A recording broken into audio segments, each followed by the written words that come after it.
na kupitia kujifunga huku ndiko kutakuleta wewe kufaulu. Utajiepusha leo, maana kama tunavyosema mitaa, mambo ya bebuka, mambo ya kawaida. Ukionekana wewe huli, watu wanakushangaa. Kijana anayeonekana hatumii hii mihadharati ndio anashangaza watu, lakini kwa kuwa mambo ya kukulia kila mtu atakana aonekane nayo, vijana wanaokuwa jambo la kawaida, lakini madhara yake ni makubwa. Kwa hiyo vijana, jambo la kuzingatia kubwa, umri wenu huu una nafasi kubwa kwa Mwenyezi Mungu Subhanahu wa Ta'ala, na Mwenyezi Mungu yuwampenda ile kijana ambaye atakuwa ni mwenye kujifunga na ibada kuliko hata yule mtu mzima. Ibada za kijana zapendekezwa zaidi na Allah Subhanahu wa Ta'ala kuliko hata mtu mzima mzee. Lakini wewe kijana, umri wako huu ni mzuri, bado una fursa kubwa, una nafasi adhimu, na ujue Uislamu unakutegemea. Na ndio ukiangalia katika tarehe, waleta mabadiliko ni vijana walioslimu na kumkubali Mtume sallallahu alaihi wasallam na Uislamu, walikuwa ni vijana. Wengi wao walikuwa ni vijana. Kina Saidina Ali miaka 7-8 wakubali kubeba Uislamu. Vijana wadogo wakaweza kuutumikia Uislamu, na hapo kulikuwa na watu wakubwa. Kina Osama bin Zaid wapewa bendera, kiongozi kuongoza jeshi akiwa hali ni mdogo, miaka 18.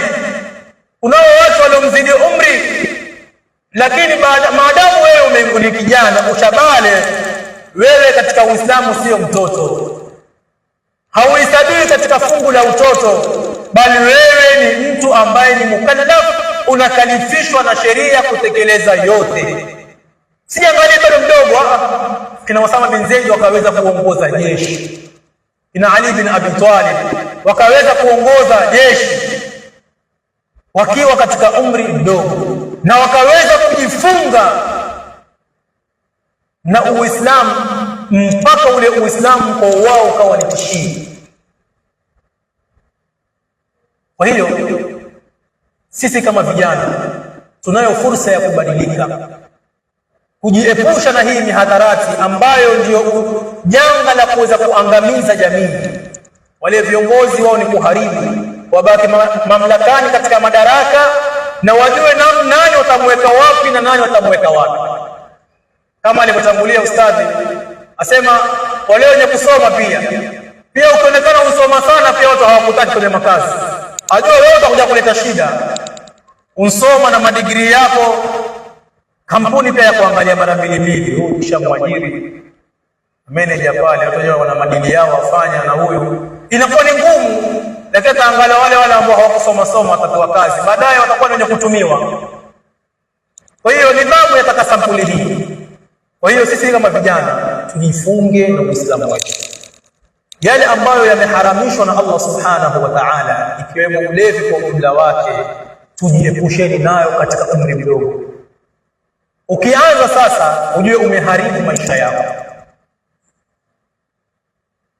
Ni ujiepushe nayo kikamilifu, uweze kutumia fursa yako vizuri katika kumwabudu Allah Subhanahu wa Ta'ala, katika kujifunga na maamrisho, katika kusoma elimu ya kumtambua Allah Subhanahu wa Ta'ala, na ujiweke katika mazingira ambayo yatamridhisha Allah Subhanahu wa Ta'ala.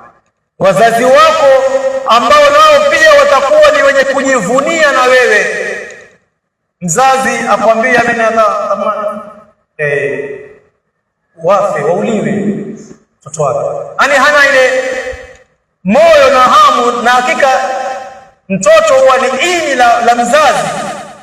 Mzazi anapogusa mtoto wake huwa yuwaja juu, hata kama ni muovu, kwa sababu ile uchungu wa mama, uchungu wa mtoto, mzazi huwa husikia kafili ile machungu ya mtoto wake.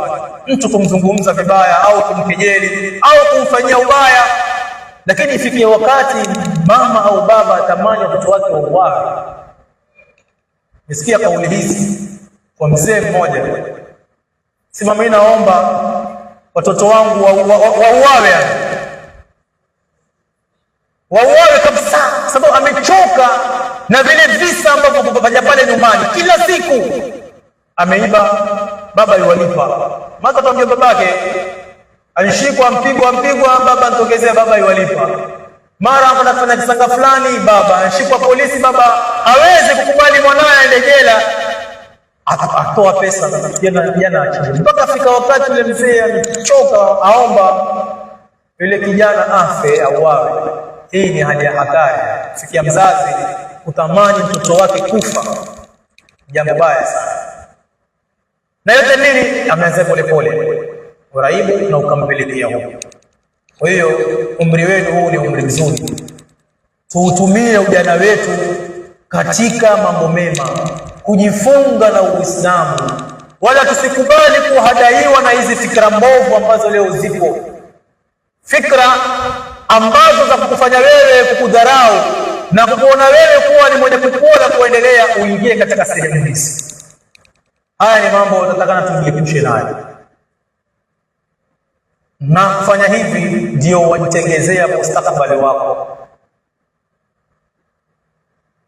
mustakabali ambao utakuwa ni mzuri. Yule mzazi ajivunia na mwanawe, sema mwanangu fulani. Lakini mzazi ikiwa fika wakati hataki hata kusikia kuhusu mwanawe, ni hatari kubwa sana. Kwa hiyo umri wenu ni umri mzuri, na Uislamu mjue unawatambua. Kama tulivyozisoma hizi hadithi hapa, zimegusia umri wa ubarobaro sana, na umuhimu katika jamii na mabadiliko yapatikaniwa kwa mabarobaro, sio watu wazima.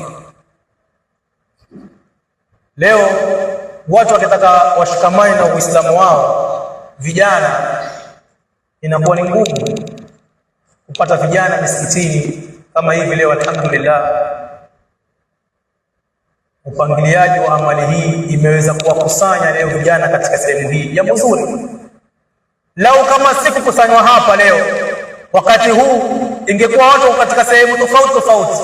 Siku ya leo ambayo ni siku mbaya inayomuudhi Allah subhanahu wa ta'ala, siku ya Christmas, siku ya wanaodai kuwa Mwenyezi Mungu amepata mtoto, siku inayomuudhi Mungu, ambao leo utaona watu wanafanya maasi na kuwa sehemu tofauti mbaya, lakini sisi tunakusanyika katika sehemu kama hizi. Hii ni ishara nzuri. Leo sasa hivi utaona watu kwa mabichi, zungumza la sehemu mbaya ambao waeka oda zao sasa za mikoka tayari na mengineyo, kila mtu kwa ajili ya kufurahika, na mpaka Waislamu kwa wamevurugwa zile fikra zao, nao pia wakaingia katika kusherehekea sherehe ambazo sio zao. Hajitambui, yupo watu wakienda hivi na yeye waenda, watu wakirudi hivi na yeye waenda. Kwa hiyo na kuweza kutuokoa sisi kama vijana na kuweza kupata mustakabali mzuri wa maisha yenu za siku za usoni, basi hakuna jengine isipokuwa ni kujifunga na Uislamu wenu. Ukubali watu kukuenjoy na kukejeli, lakini uwe umejifunga na Uislamu. Uwe utakuwa na muamala na Mola wako, uwe utakuwa na muamala na marafiki wazuri, ambayo ndio itakuwa ni chanzo cha kuweza kukuokoa wewe katika umri huu. Umri huu ukiharibika, basi maisha yako yote yatakuwa yenye kuharibika, na wala hautokuwa na mustakabali mbele. Na nyinyi wenyewe ambao mko hapa mwashuhudia hilo. Mitaani mwaona mabarobaro ambao wameingia katika uraibu, hawana mustakabali wote. Mtu yuaenda miaka 20, 30, 40, 50 mpaka abaki hivyo na kufa, hatofikia malengo ya kuingia katika ndoa. Ndoto zake na za wazazi haziwezi kuja kukamilika kwa sampuli hii. Kwa hiyo chukueni mifano nje, wakia uko wazi. Angalia wale vijana ambao wameingia katika mihadharati, maisha yao yako vipi. Jipigie mfano wewe, Muangalie yule rafiki yako labda au jirani yako au yule ambaye uko naye karibu mwenye kutumia hii mihadarati. Angalia maisha yake yakoje, angalia mustakbali wake ukoje, alafu pata funzo kutoka kwako, ili na wewe usiende sehemu aloingia mwenzako. Kwa hiyo ujana ni umri muhimu sana. Nimezungumza sana, taniwia radhi, lakini ni nafasi ya kuongea na vijana na kuelekezana katika mwelekeo ambao ni mzuri. Na umri huu wa ujana ni umri mkubwa sana. Kwa hiyo kwa haya machache tunaomba Allah subhanahu wa ta'ala ajalie min alladhina yastami'una alqawla fayattabi'una ahsana. Na najua nimezungumza makosa mengi, ustadhi aliyotangulia, Ustadh Muhammad, Ustadh Omar, Ustadh Mahmud, inshallah atairekebisha kwa haya makosa ambayo tumeyakosea. Haya machache inshallah. Shukrani wa sallallahu alaihi wa sallam.